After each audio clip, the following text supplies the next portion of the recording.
order of business today is to fix some fence.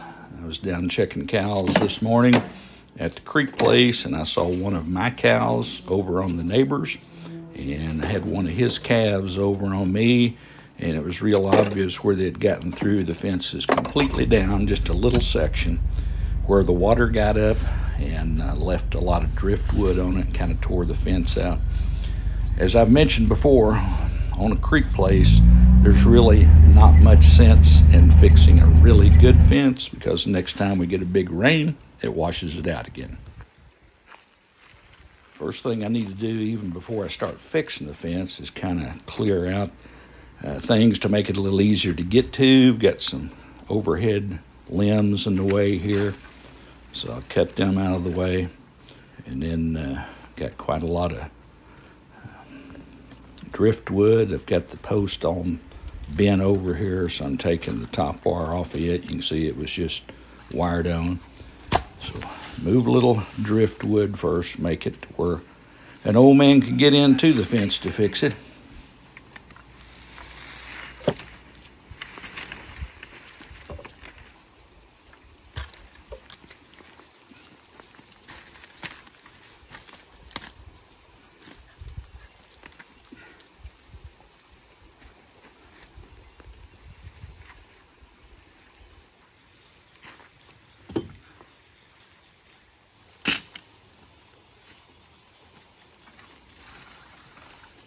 Move just a little bit more driftwood so I can find that top barb. I think there's at least a couple of barbs left here that I can reuse if I can dig them out from underneath all of the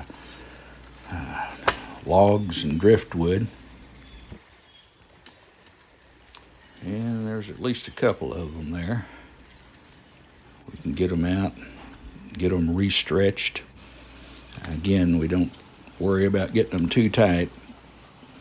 Got the first one spliced. Now I'm working on the second one using a fence stretcher to get it kind of tight. Now they don't have to be real tight right here, because it's going to go back against the post, which will tighten it up. Cutting the wires off to length here so I can put a fence wire splicer on it. It's a little sleeve that goes over it, over both wires. You have to get the right gauge to fit this. These are pretty rusty, so it's hard to get the sleeve to slide on. But you put it over both of them, and you need to have at least an inch or so sticking out of either side of it. So I'm hammering it back to where you've got about that much sticking out about there. Then we're going to use this crimping tool, which simply crimps it on both of the wires so it it stays taut. I'd usually put about 3 crimps in it. And then once you get it crimped, you need to take your pliers and bend back the ends a little bit, so that if it does slip a little bit in there, it's not as likely to pull completely out.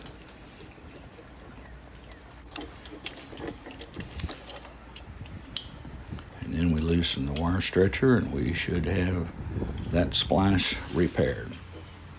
So I found the top two. I just found 2 barbs. Now I'm going to have to put on a bottom one, tie into the wire of the tree that's still existing. And then the 3 barbs in this particular hole will probably keep the cattle out, because the bank's pretty steep. And again, it'll probably wash out again the next big rain.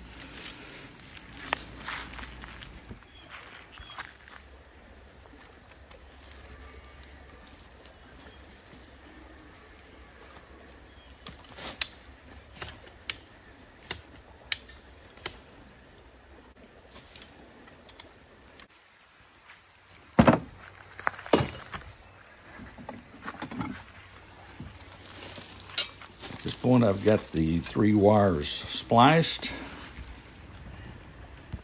and now all I've got left to do is attach the wires to the post. I'm using this little tool that I just picked up a couple years ago at a farm show. I'd never seen one like it. It's to apply the fence clip to T-post And it's turned out to just be a really neat little tool to have. You can't use it in every situation, but here it does a really good job of tightening your fence clip around the wire. And I don't even know what this tool is called, but it didn't, naturally if I bought it, it didn't cost much, but you can see how simple it is to use to make your fence clip secure the wire to a T-post pretty easily.